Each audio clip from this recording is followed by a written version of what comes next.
Hey guys, in this video I will show you how to find and follow trending stocks on Robinhood. Alright, let's begin. To stay updated on market trends, start by setting up alerts for stocks you are interested in.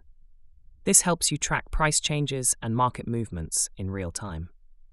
Next, use technical indicators to analyze stock performance. Open the Robinhood app, tap the search bar, and go to the stock's detail page.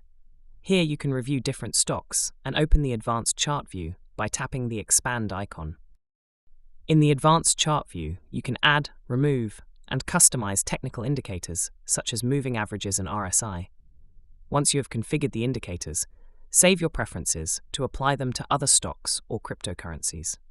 So that's basically how you can find and follow trending stocks on Robinhood. And that's it for this video.